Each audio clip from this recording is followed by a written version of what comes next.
At the party, my son-in-law slipped something into my drink and took my keys while I dozed off.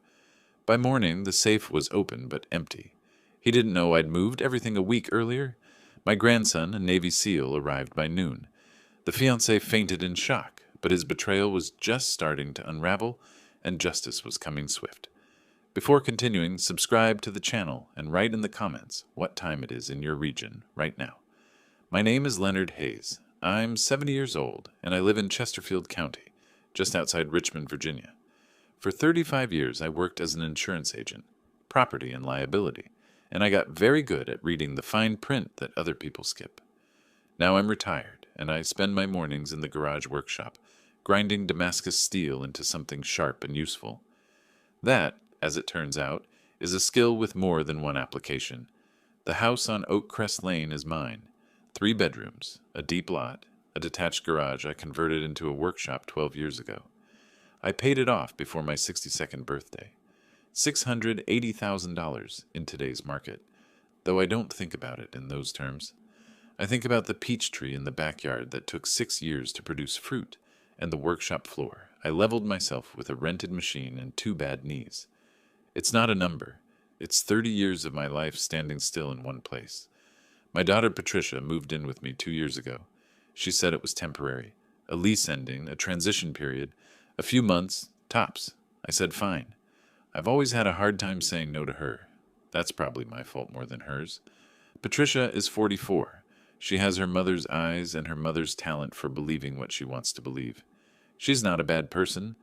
I want to say that clearly because what comes later could make it sound otherwise. She's just been making one bad decision for the past 5 years, and that decision goes by the name Colin Burnett. Colin is 38. He manages something at a mid-sized construction company downtown. Procurement, I think, though the title changes depending on who he's talking to. He fills a room with energy the moment he walks in and leaves you somehow exhausted by the time he leaves. Tall, practiced, good looks, a handshake firm enough to be a statement. He laughed at my jokes when we first met. I noticed he stopped after about 6 months. I liked him early on. He took Patricia to dinner, fixed a dripping faucet she'd been asking me about, brought a decent bottle of red wine the first Christmas. He called me Leonard, not Len, not Dad, which showed a kind of baseline respect, or so I thought. The problem with reading people for a living is that you sometimes read the surface and call it the whole document. That was my mistake with Colin. The shift didn't happen all at once. It never does. It started with small things, the kind you explain away individually if you're inclined to extend the benefit of the doubt. I was inclined, maybe too much. It began with the garage. About 8 months after they moved in, I went out to work on a Bowie knife I'd been shaping for 3 weeks, a commission piece, and found my tool rack pushed to the back wall. My hand files, belt grinder, leather strap, all of it shoved into the corner to make room for Colin's motorcycle. A red Kawasaki he rode approximately 4 times. He hadn't asked. He'd simply decided there was space, and that space was available to him. I stood there looking at my files stacked sideways on a shelf they weren't made for. Then I reorganized everything, pushed the motorcycle 2 feet left, and said nothing. When I mentioned it to Patricia, carefully in the tone of someone noting a logistical issue, she tilted her head and said, "He probably just didn't realize." I nodded. I thought, he realized. He just counted on no one saying anything. That became the pattern. Colin would do something, take the last parking spot without thinking about my knee, redirect a package to his work address because it was more convenient, turn the thermostat down 4 degrees because he runs hot, and Patricia would explain it. Always a reason. Always a frame making it look accidental. Always underneath it, the quiet assumption that I would absorb it. I'm a patient man. I've sharpened a blade for 6 hours without frustration. But patience is a choice, not an absence. I was choosing day by day to watch, to catalog. The dining room 3 months before the party moved me from watching to acting. We were having dinner when Colin mentioned, in that offhand way of his, that he'd been talking to a real estate agent. "Just exploratory," he said, curious what properties in the area we're going for. Then he looked past me at the wall and said, "You ever think about downsizing, Leonard? A man your age in a place this big. It seems like a lot of maintenance." A man your age, I took a bite of chicken, chewed, swallowed. I'm 70, I said. Not 107. I manage. He smiled. Patricia looked at her plate. That look, the way she was very carefully not looking at me, told me this had been discussed before I walked in, that a man your age had been rehearsed somewhere quieter. I went to bed and lay in the dark. Not angry. Something past anger. Colder, more focused. The feeling I used to get when going through a claim file and finding the one thing that changed what everything else meant. 2 weeks later, Colin announced he was organizing a party. A gathering, family, a few neighbors, a nice evening. He was enthusiastic about it in a way that had nothing to do with entertaining people. I've seen that kind of enthusiasm in adjusters, right before they find a reason to deny a claim. I smiled and said it sounded lovely. I did not sleep well that night. There's a thing that happens when you spend enough years reading documents, contracts, policies, liability reports, where you start to see structure everywhere. The way information is organized tells you as much as the information itself. What comes first? What's buried in Section 12? What's defined in the appendix nobody reads? Colin was not a complex document, but I had been skimming him, and that was my error. Let me go back. This didn't begin with the garage or the thermostat. It began 5 years ago, at a restaurant in Carytown where Patricia introduced him for the first time. I remember the booth, red vinyl, a candle in a glass. Patricia was glowing the way she used to when she was 22 and had just discovered something she thought would last. She'd had a difficult stretch, her first marriage ending quietly when her son Jack was still small, a few years of rebuilding, and then Colin walked in and apparently solved things.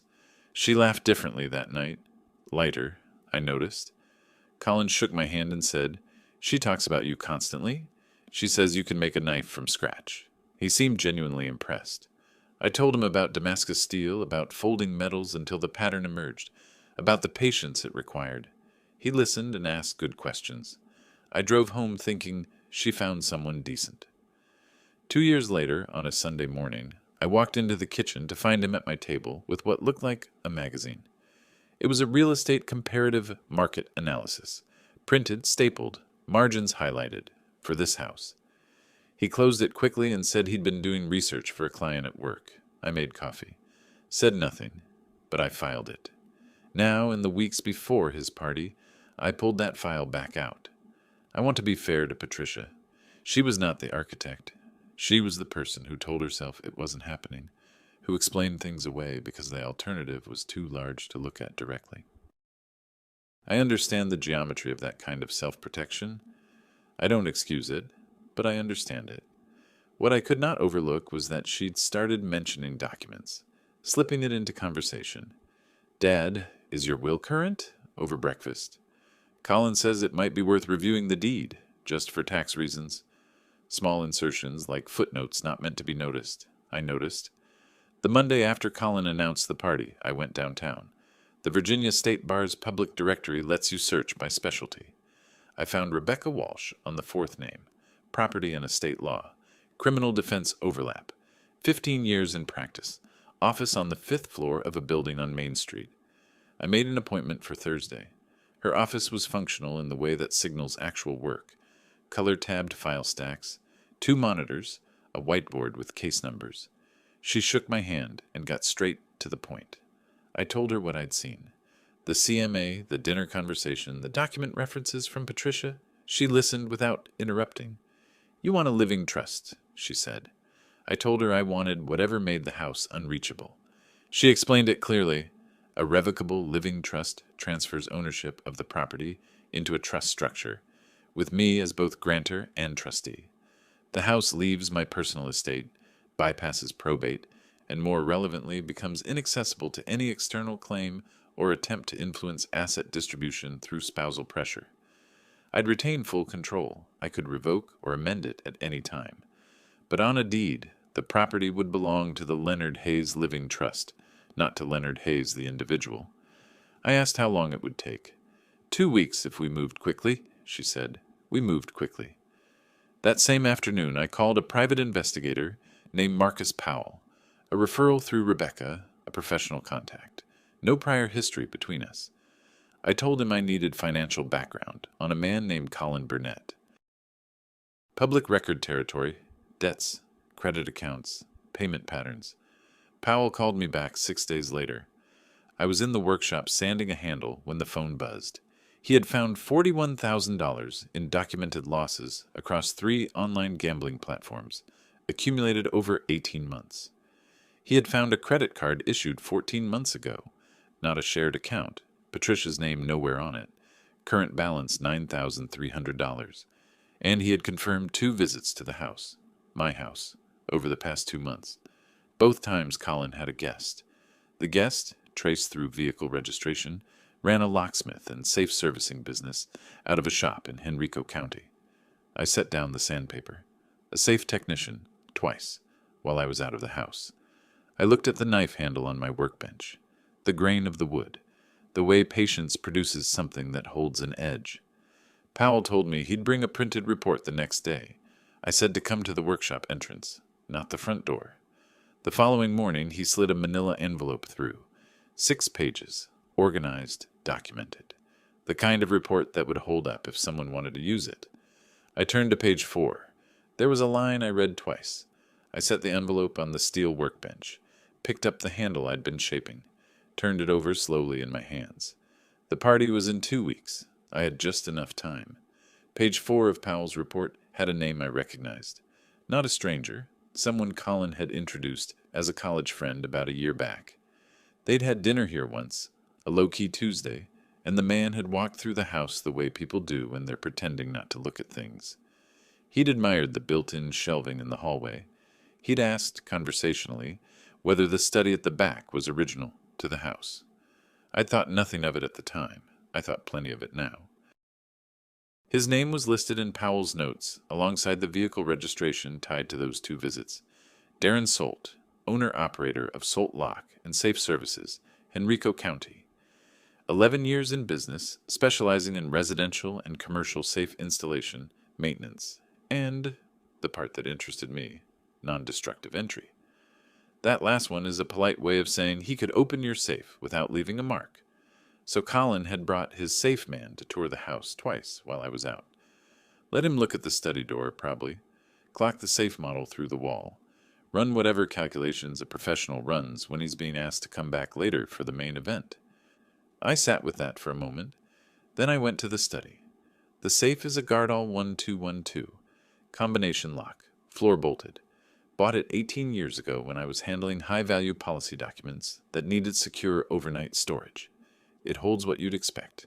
Original documents, some cash, a few items with sentimental weight. Nothing theatrical. But from the outside, to someone who didn't know what was in it and was building a story in his head about a retired insurance man and a house worth $680,000, it probably looked like the logical place to start. I opened it and took inventory. The Living Trust originals were already at Rebecca Walsh's office.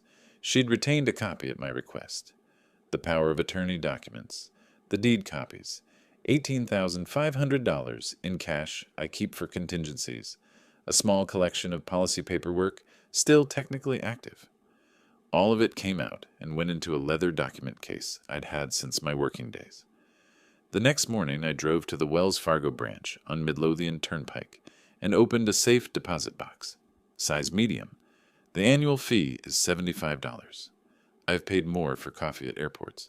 I put the document case inside, signed the access card with my own hand, and drove home. What went back into the Gardall 1212? A stack of expired property and liability policies from the mid-2000s, the kind of paperwork that looks important if you've never worked in insurance and looks like kindling if you have. In one envelope, manila, unsealed, with a single index card inside. I wrote 4 words on the card in my clearest printing, the handwriting I used for 35 years when something needed to be read without ambiguity. I won't tell you what the 4 words were, not yet. I told Powell what I'd done when he checked in 2 days later. He was quiet for a moment. "You're leaving the safe accessible," he said. "I'm leaving it empty," I said. "There's a difference." He said he understood. I'm not sure he did entirely. But he's a professional, and professionals don't require full explanations to do their part correctly. I set up one more thing that week, A small wireless camera, the kind you can order online for under $60, motion-activated, stores footage to a cloud account. I mounted it in the hallway near the study door, positioned to cover the corridor between the living room and the back of the house. The angle was careful. If someone walked that hallway after midnight, the camera would catch them from collar to knee. I ran a test, reviewed the footage on my phone from the workshop, adjusted the angle 2 degrees. Then I left it there. Colin didn't notice it. People rarely look at the upper corners of hallways in houses they've started to think of as their own. A week after the deposit box visit, he made the announcement at dinner. He'd been working up to something all evening. I could tell by the way he kept refilling glasses, including mine, and by the particular quality of his cheerfulness, which had a performing edge to it, like a man who's memorized lines and is waiting for his cue. "I was thinking," he said, setting down his fork, "we should have people over, before the summer's completely gone. A real gathering, the Hendersons from next door, my colleague Ray and his wife, Patricia's friend Donna. Nothing elaborate, just a good evening." He looked at me when he said, "Nothing elaborate," a fraction of a second longer than necessary. "Sounds fine," I said. "Next Saturday work for you, Leonard?" I said next Saturday worked perfectly. Patricia smiled, a careful, practiced smile that didn't reach all the way, and started talking about what to serve. Colin pulled out his phone, and I watched him type something without showing the screen. A message to someone, I assumed, confirming a date. I picked up my fork and finished my meal. Next Saturday. That gave me 6 days. It was, in fact, exactly the amount of time I needed. Not because I was rushing, but because I was already done. The trust was signed. The documents were secure. The camera was running. The safe was waiting with its envelope and its 4 words. All that remained was to let Colin do what Colin was going to do. I've worked with enough claims to know that the hardest part of any case isn't gathering evidence. It's waiting for the other party to finish making their mistake. Colin was about to make his. The Saturday of the party arrived the way Virginia late summer evenings do, warm and slow, the light going gold at 6 and the air smelling like cut grass, and someone's charcoal 2 streets over. Colin had arranged things carefully, the good wine on the counter, Patricia's good dishes, the living room furniture pushed slightly to open the floor, soft music from a Bluetooth speaker. He'd even bought flowers, which he'd never done for any previous occasion I could recall. I noticed all of it. I noticed most things. That's the occupational residue of 3.5 decades spent looking for what people don't want you to see. The Hendersons arrived first. Frank and Miriam from next door, retired school teachers, the kind of couple who bring a dish without being asked and stay exactly the right amount of time. I've always liked them.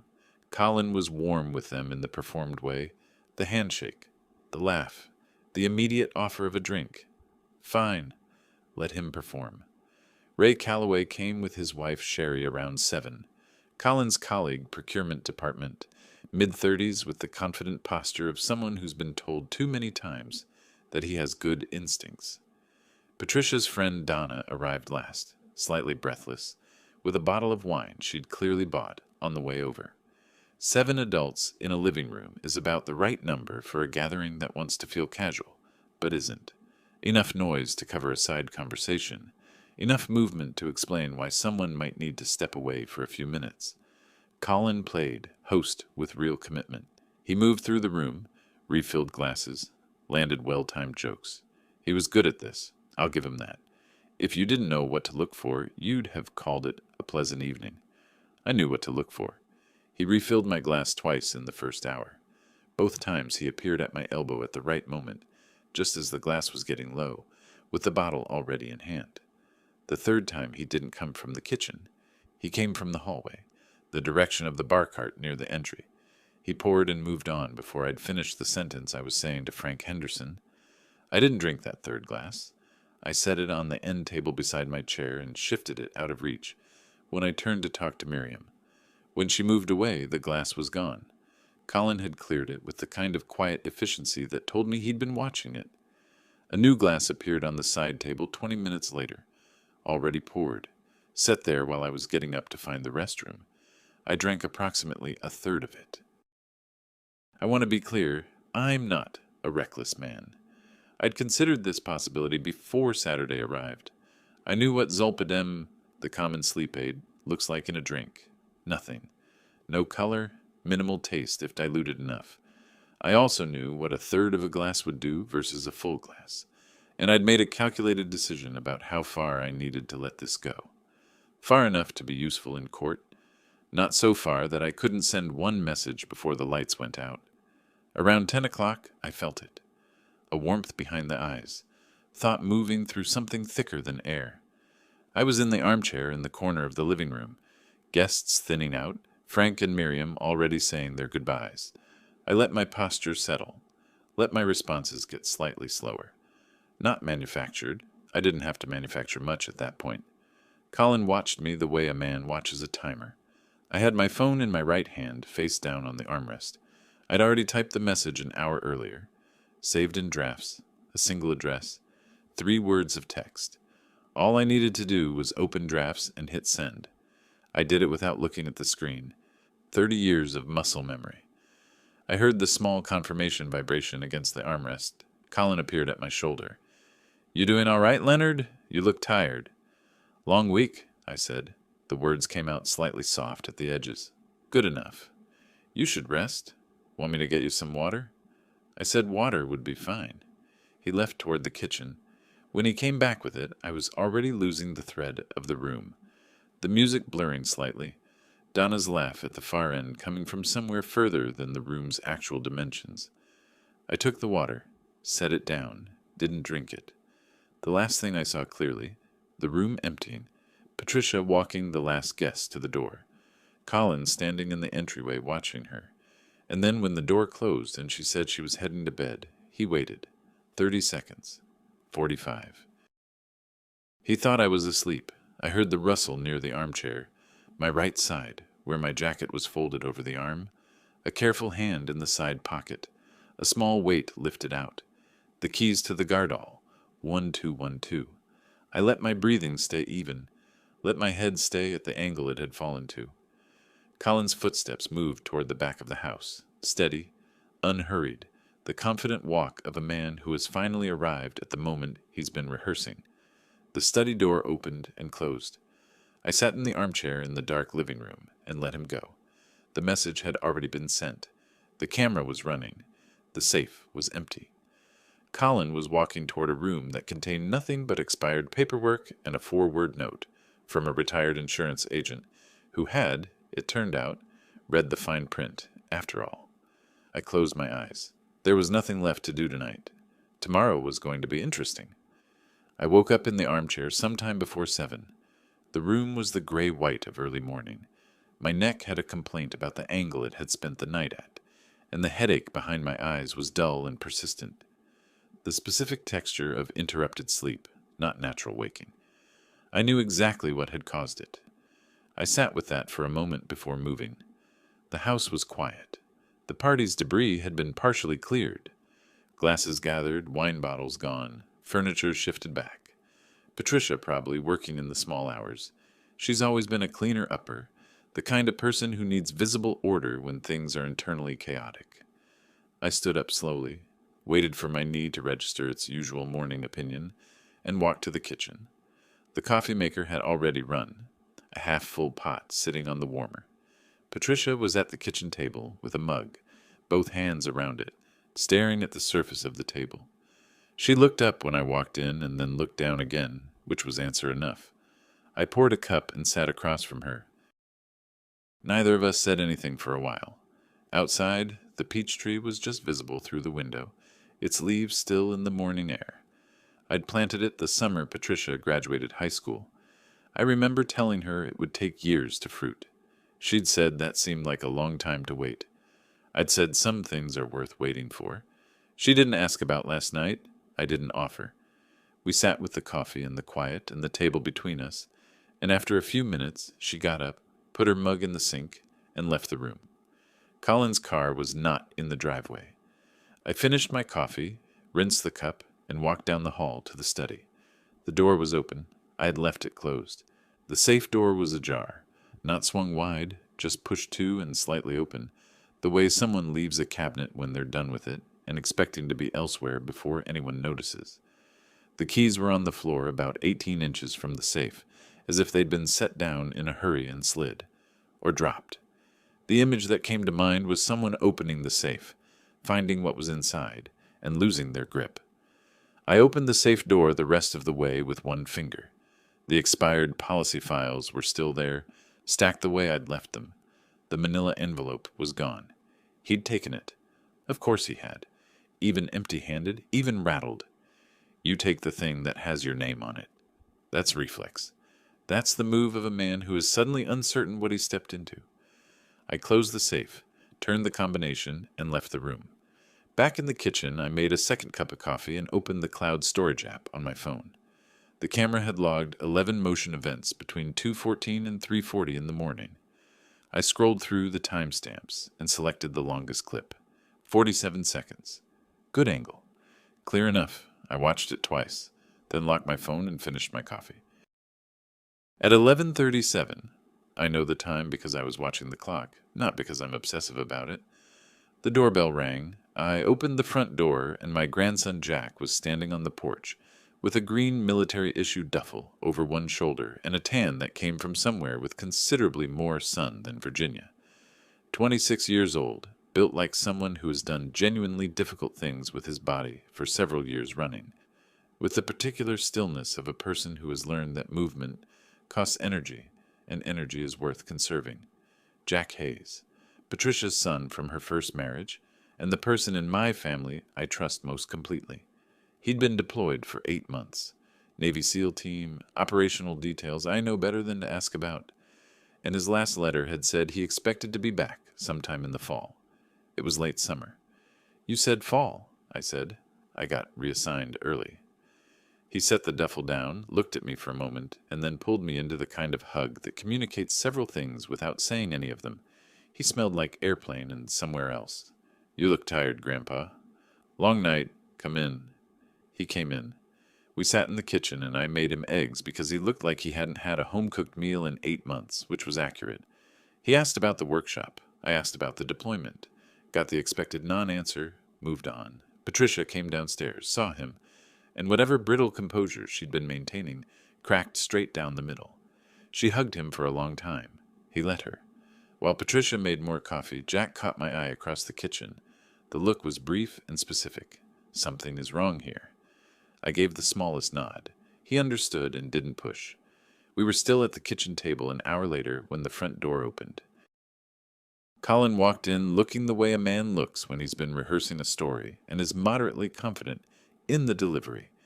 Shoulders forward, expression arranged into casual. He'd been gone since before I woke up, running an errand probably, or sitting in his car somewhere trying to decide what version of last night he was going to present. He walked through the entry and into the living room and stopped. Jack was in the armchair near the window. He'd taken off his jacket and was in a plain gray t-shirt. Navy Special Warfare insignia on the left chest. The kind of shirt you get issued and keep wearing because it fits and you don't think about it. He was looking at Colin the way a person looks at something they're deciding whether or not to be interested in. He didn't say anything. He didn't need to. Colin's hand found the doorframe. His face went through several expressions in quick sequence. Recognition, recalibration, something I can only describe as a structural failure. The look of a man whose internal architecture has just lost a load-bearing wall. His color dropped, not dramatically, not the theatrical pallor of a movie scene, just a real biological draining, the skin around his mouth going slightly waxy. He made a sound. It wasn't words. It was the specific noise of someone whose respiratory system has temporarily lost the instruction manual. Then his knees went. He didn't fall hard. He caught the doorframe on the way down, slid more than collapsed, ended up sitting on the floor with his back against the frame and his legs in front of him at an angle that suggested his body had made an executive decision without consulting him. Jack watched him, still, unhurried. I looked at Colin on the floor and said, "Good thing you're home, Jack. We have some things to talk about." Patricia came out of the kitchen with 2 mugs and stopped. She looked at Colin on the floor. She looked at Jack in the armchair. She set the mugs down on the side table with the careful precision of someone operating in a very small margin of control. And then she started talking to Colin in a voice I hadn't heard from her in years. Tight, low, stripped of the softening she usually applied to everything where he was concerned. She wasn't defending him. She wasn't explaining him. She was asking him something sharp and direct, something with an edge to it, and the edge surprised me. I watched her face while she said it. What I saw there wasn't the look I'd been seeing for 2 years, the look of a woman maintaining a position. It was something else, something cracked through the middle. Fear, yes, but not the fear of losing something. The fear of realizing what it was she'd been holding on to. That was new. I filed it away. I would need to know which way Patricia was going to land before I moved the next piece. Colin recovered his legs in about 4 minutes, which I thought showed reasonable constitution given the circumstances. He stood up, slowly, using the doorframe, straightened his jacket with the automatic dignity of a man trying to reassemble something in public, and then did the thing I had been waiting for since I woke up that morning. He went on the offensive. "Leonard!" His voice came out steadier than I expected. I'll give him credit for that. "I think there's been a misunderstanding." I was sitting at the dining table. Jack had moved to the couch without being asked, which was the right instinct, near enough to be present, far enough to make it clear this was my conversation to run. Patricia stood in the doorway to the kitchen, arms crossed, not looking at anyone in particular. "Go ahead," I said. Colin put his hands in his jacket pockets. Weight shifted back slightly. The posture of someone who's decided that confidence is a costume he can still put on. The safe, last night. "I know how it looks, but I heard a noise from the back of the house late in the evening, and I went to check it. The study door was open, and I went in, and the keys were just on the end table. I was checking on things, and I may have bumped it. The door opened. I didn't take anything, Leonard. Obviously, I was just making sure everything was secure," I said. He blinked. "Yes, exactly." While I was unconscious in the armchair. "You'd had a few drinks. I didn't want to wake you." "That's thoughtful." I put my hands flat on the table. "And the keys were on the end table." "Yes. They were in my jacket pocket when I sat down in that chair." A pause. The length of it was informative. "You might have taken them out earlier and not remembered." Patricia made a small sound from the doorway. "Not a word, just a breath, the kind that escapes when you're holding something in and briefly lose your grip on it." I let the silence sit for another moment. Then I got up, walked to the kitchen counter, where I had placed a manila folder before Colin came home, and carried it back to the table. I set it down and opened it without drama. The same motion I'd used 10,000 times over 35 years. The motion of moving from the general to the specific. 3 online gambling accounts, I said. Total documented losses over the past 18 months. $41,000. 1 credit card, 14 months old. Not on any joint account with Patricia. Current balance, $9,300. Colin looked at the papers the way a person looks at a car turning onto their street, going faster than expected. His eyes moved across the page, but his face was doing something more complicated. Recalculating, I think, running estimates on how much I knew against how much he thought he'd hidden. "Where did you—" "Public record research. Perfectly standard." I turned a page. 2 visits to this house in the past 2 months while I was out. Both times the same guest. Darren Solt, Solt Lock and Safe Services, Henrico County. Non-destructive entry specialist. I looked up. You introduced him to me as a college friend. The color that had returned to Colin's face since his doorframe episode began leaving again. Not dramatically, just a slow, measured retreat from his cheeks and around his mouth, leaving something that looked like the underpainting of a face before the warmth has been added. His jaw moved slightly, testing phrases before committing to any of them. Those are coincidences. He's a friend. I don't control what he does or where he... Colin. I kept my voice even. I haven't filed a police report yet. The word yet landed the way I intended. I watched his jaw tighten. Something shifted behind his eyes. The rapid, almost visible rearrangement of someone running through their remaining options and finding them fewer than expected. "You can't prove anything," he said. But the delivery was softer than the words. a bluff executed by someone who already suspects the hand is bad. I have Powell's full report, the visit logs, and vehicle registration confirmation on Solt's truck. I turned another page, unhurried. I also have a camera covering the hallway between the living room and the study. It was installed 3 weeks ago. Last night, it recorded 11 motion events between 2:14 and 3:40 in the morning. 47 seconds of footage. Good angle, clear image. I paused. And the morning after the party, I sent a blood sample to a diagnostic lab. Results come back within the week. Zolpidem clears the bloodstream in roughly 12 hours, but shows up clearly in the window after ingestion. The silence that followed had a different quality than any silence before it. It was the silence of a room where something structural has shifted. Colin's hands were no longer in his pockets. They were at his sides, slightly open, the way hands go when the body is deciding between options and hasn't chosen yet. His eyes went to Jack, briefly, the instinctive check of someone assessing the room, and then came back to me when he registered what he saw on Jack's face, which was nothing at all, just attention. Steady, absolute attention of the kind that costs nothing to maintain and lands like a considerable weight. "You set this up," Colin said, almost quietly, as if the realization was arriving late and he was watching it walk through the door. I read the available information and prepared accordingly. I straightened the pages in the folder and closed it. You didn't know what was in that safe because you assumed rather than verified. You made a plan based on an assumption. That's the difference between thorough preparation and a guess. From the kitchen doorway, Patricia hadn't moved, but the quality of her stillness had changed from the beginning of the conversation to now. Earlier it had been the stillness of someone bracing. Now it was something more like suspension, the stillness before a decision, the moment between states. Colin turned to her. He was recalibrating again, switching targets, looking for the version of this situation where he still had a card to play. "Patricia, you know me. Tell him what he's doing, what this looks like from the outside, the family we've built." Patricia looked at him, a long, level look, the kind that doesn't offer anything while it's happening. She said nothing. Then she turned and walked out the back door. The sound of it closing behind her was not loud, but it was final. Colin stood in the middle of the living room with the expression of a man who has just watched the ground shift under a structure he was depending on. The performance, the jacket straightening, the steady voice, the hands in pockets posture, was gone. What was left was a 38-year-old man standing in someone else's house, realizing that the someone else had been several steps ahead of him the entire time. I pushed my chair back and stood up.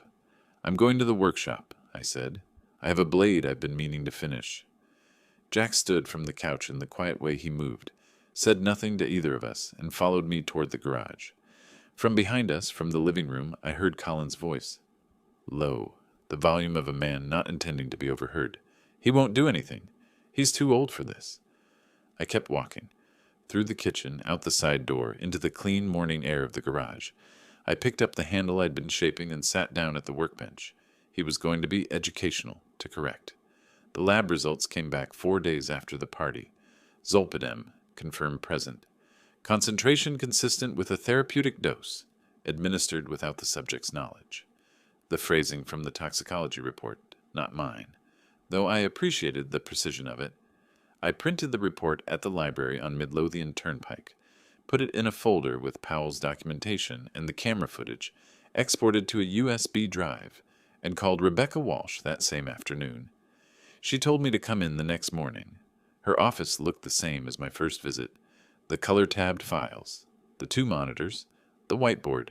She read through everything I brought without rushing. Powell's 6-page report first, then the camera timestamp log, then the toxicology results. She set each page down in order, face up, which is what organized people do when they want to see the full spread at once. "You're ready to file," she said when she finished. I told her I was.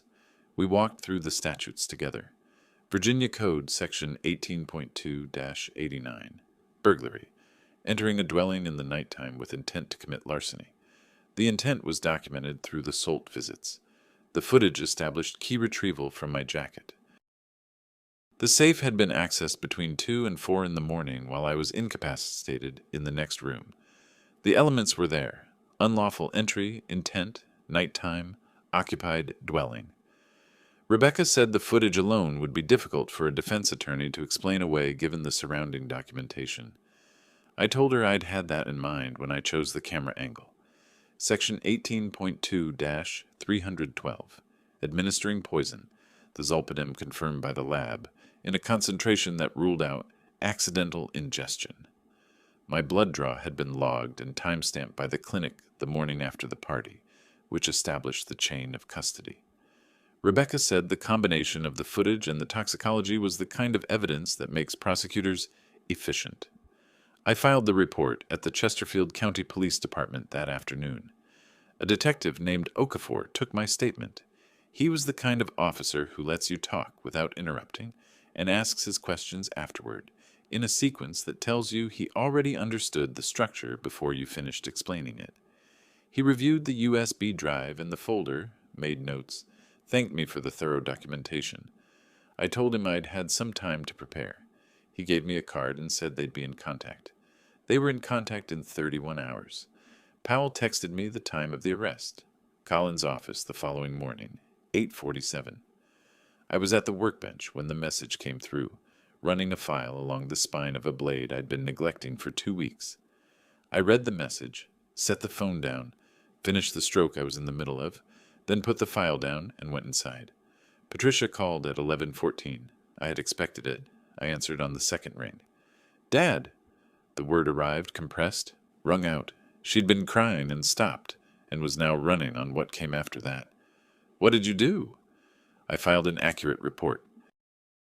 The charges are burglary under Section 18.2-89 and administering a controlled substance without consent under Section 18.2-312. You had him arrested at his office, in front of his colleagues. I filed a report, I said. The police determined the time and location of the arrest. You're destroying everything. Her voice broke slightly on the last word and then steadied. This family... Patricia, I kept my voice even. I'm not destroying anything. I'm reading what was already written. Colin wrote it. I just turned the pages.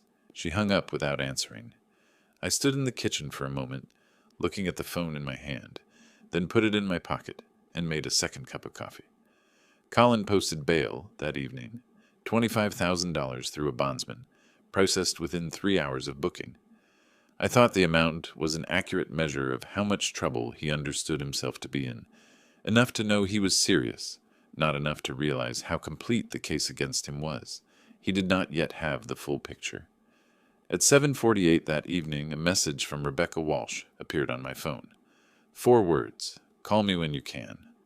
I called from the workshop where the light was good. She said she'd found something in the policy documentation I'd left with her. Something she wanted to walk through in person. Could I come in tomorrow? I said yes. After I hung up, I sat at the workbench without working for a while, running the list in my head the way I do when something doesn't fit yet. What documents had I shown him? What had I left within reach? What had he had access to that I hadn't fully audited? About 40 minutes in, I remembered a Tuesday evening 14 months ago. Colin at the kitchen table, relaxed, a glass of wine, the particular quality of casual interest he deployed when he wanted something without appearing to want it. He'd asked about the whole life policy, how those worked, what the cash value looked like, how the beneficiary structure functioned. I'd shown him the cover page, just the cover, the policy number, the insurer, the beneficiary section. I'd thought nothing of it. I turned off the workshop light and went to bed, but I lay in the dark for some time before I slept, working through what the cover page of a whole life policy contains and what a person with enough patience and a specific goal might be able to do with that information. Rebecca's office the next morning had a different quality to it. Not the organized calm of our first meeting, but something with more edge. She had a file open on the desk when I sat down, and she turned it toward me without preamble. 3 months ago, she said, a beneficiary change request was submitted to your insurer on the whole life policy. The request named Colin Burnett as the new primary beneficiary, replacing the existing designation. It was submitted by mail, signed in your name. I looked at the signature on the copy she'd obtained. It was reasonable. Someone had practiced. The capital L in Leonard had the right lean. The H in Hayes closed the way mine does. But the pressure was wrong. Too even, too controlled. My handwriting has the slight irregularity of a person who writes fast and doesn't think about it. This was the handwriting of someone thinking about it very carefully. The insurer flagged it, Rebecca said. They sent a verification letter to the address on file, this house, and when no confirmation came back within 30 days, the change was suspended, not processed. Standard procedure. The request is sitting in their pending file. Forgery, I said. Virginia Code Section 18.2-172. Forging a public document or a document that could create legal liability. This is a separate felony, Leonard. It adds a third count to what's already filed. I sat back in the chair. The picture, as I'd told Colin, was now complete. The gambling debts had created the pressure. The Solt visits had mapped the opportunity. The party had been the execution, or what he'd intended as the execution, and the beneficiary change had been the backup, the document play, the piece of the plan designed to work even if the safe proved disappointing. He'd built a 3-layer structure. Unfortunately for him, I'd been in the business of evaluating exactly those kinds of structures for most of my adult life. Rebecca added the forgery documentation to the existing case file and contacted the district attorney's office that afternoon. I drove home. Patricia was in the kitchen when I came through the door. She had a suitcase, one of the large ones, the kind you take when you're not planning to come back for the overnight bag in 3 days. It was standing upright near the kitchen table, already zipped. She looked at me when I walked in. Then she looked at the table. "I didn't know about the policy," she said. "I want you to know that." "The gambling? Yes," I suspected. I told myself it wasn't serious. But the policy, the signature, I didn't know. I looked at her. I believed her about the policy. I was less certain about the rest of it, but I also knew that the arithmetic of what a person chooses not to see is complicated, and I had no interest in making her confess to a ledger. "All right," I said. "I'm going to Donna's. I don't know for how long." "All right." She picked up the suitcase. Stopped. Didn't turn around. "I'm sorry, Dad." I put the kettle on. "We'll have tea when you come back." She left through the front door. I listened to her car start and pull out of the driveway, and then I stood in the kitchen and waited for the water to boil. Jack appeared from the hallway. He'd been in the guest room, staying out of it the way he stayed out of everything that wasn't his to be in. He looked at the empty doorway and then at me. "She okay?" "She will be," I said, "eventually." He sat down at the table. I made 2 cups, and we sat in the quiet kitchen the way we had the morning after the party, except now the quiet had a different texture, less loaded, more like the quiet after a long rain when the air has finally cleared. My phone rang 40 minutes later. "Unknown number." I answered. Colin's voice, clipped, strained, trying to project a steadiness it didn't actually have. "Leonard, I think we can settle this without it going further. I can return the money, the full amount, from the safe." "There was nothing in the safe," I said. A pause. "I mean, I can arrange a payment, restitution. If you withdraw the complaint, we can put this behind us, both of us, for the sake of Patricia."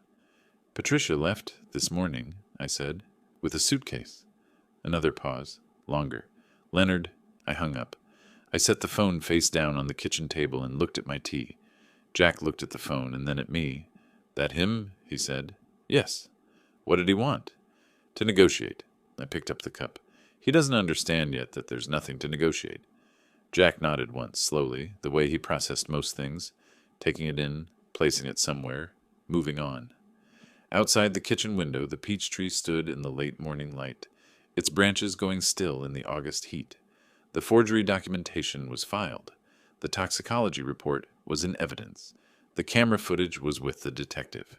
3 counts, 2 of them felonies, all of them documented before Colin had finished rehearsing his cover story. I thought, you had the same information I had. The same house, the same rooms, the same access. The only difference was what each of us did with what we knew. I drank my tea. The trial date would be set within the month. The trial was held in Chesterfield County Circuit Court, in a courtroom on the second floor of a building that smelled like old paper and central air conditioning. Familiar smells, the kind that belong to places where things get decided in writing. Colin had hired a defense attorney named Garrett Wills, late 40s, experienced, the kind of lawyer who charges enough that you know he's done this before. He opened with confidence. His strategy was visible from the first morning: contest the footage, contest the chain of custody on the blood sample, and argue that I had given implicit permission for access to the safe, based on my incapacitated state. It was, I thought, the best available argument given the materials he had to work with, which is to say, not a particularly strong argument. Garrett Wills put considerable effort into the camera footage. He argued that the recording had no verified timestamp, that the metadata could have been manipulated, and that the angle made positive identification of Colin ambiguous. He was technically competent on the metadata question. There was a moment in the cross-examination of the forensic technician where he found a gap in the documentation protocol and pressed it hard. Marcus Powell took the stand on the third day. Powell was the kind of witness that makes a defense attorney's job difficult, not because he was dramatic or forceful, but because he was precise. He answered exactly what was asked, stopped where the answer stopped, and showed no interest in being helpful to either side beyond what his notes contained. Garrett Wills tried 4 different approaches to rattle his account of the Solt visits and the financial documentation. Powell answered each one the same way. Here is what I observed. Here is how I documented it. Here is where you can verify it. The jury watched Powell the way people watch someone diffusing something, with absolute attention. The blood sample had a cleaner run. My attorney had secured a declaration from the clinic confirming the draw time, the handling protocol, and the unbroken chain of custody to the toxicology lab. The result, zolpidem, therapeutic dose range, incompatible with voluntary ingestion, went into evidence without the metadata complications that had briefly given Wills traction on the footage question. Garrett Wills made one more attempt on the access question. He called a character witness who described Colin as attentive and responsible toward family members, particularly elders. I noted the word elders and filed it, and then suggested in his closing that a man concerned for his incapacitated father-in-law might reasonably have gone to the study to check that valuables were secure. The prosecutor asked, in rebuttal, whether a man checking on valuables would be expected to remove the keys from the incapacitated person's jacket pocket before checking. The jury deliberated for just under 4 hours. Patricia testified on the second day. She sat in the witness box in a gray blazer I hadn't seen before, hands in her lap, and answered the questions put to her without embellishment in either direction. She confirmed the gambling debts. She had seen the statement, she said once, and told herself it was a one-time thing. She confirmed the conversation about the life insurance policy. She confirmed that she had not known about the beneficiary change request. She confirmed the name Darren Solt, who had been introduced to her as a college friend. She looked at the table in front of her when she said all of it. Colin's attorney did not cross-examine her at length. I think he understood that pressing her would not improve anything for his client. I sat at the table beside Rebecca Walsh, through most of it. Jack was in the row behind me, in a plain dark jacket, hands resting on his knees. He'd driven up from Virginia Beach for the trial days and driven back in the evenings, and each morning he arrived at the same time and sat in the same seat, which I thought said something about the kind of person he'd become. The verdict came back on a Wednesday afternoon. 2 counts: burglary under Section 18.2-89, administering a poisonous substance under Section 18.2-312. The forgery charge under Section 18.2-172 had been added before trial and processed as a third count. Guilty on all 3. I watched Colin's face when the clerk read it. He had been composed through most of the trial, better controlled than I had expected, though the control had a brittle quality to it that you could see if you watched for long enough.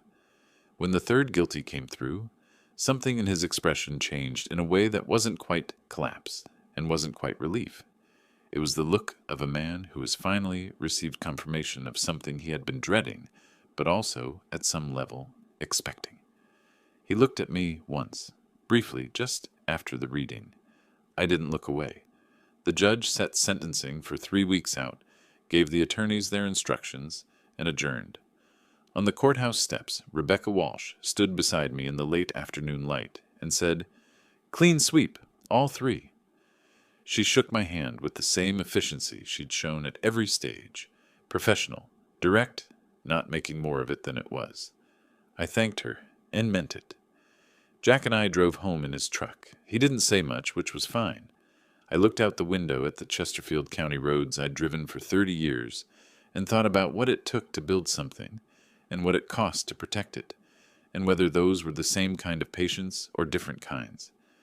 I decided they were probably the same. The sentence came down 3 weeks later in the same second-floor courtroom. 4 years, with eligibility for early release after 2.5. A fine of $18,500, the exact amount I had kept in the safe before moving it to Wells Fargo, a coincidence the court had arrived at through its own calculation.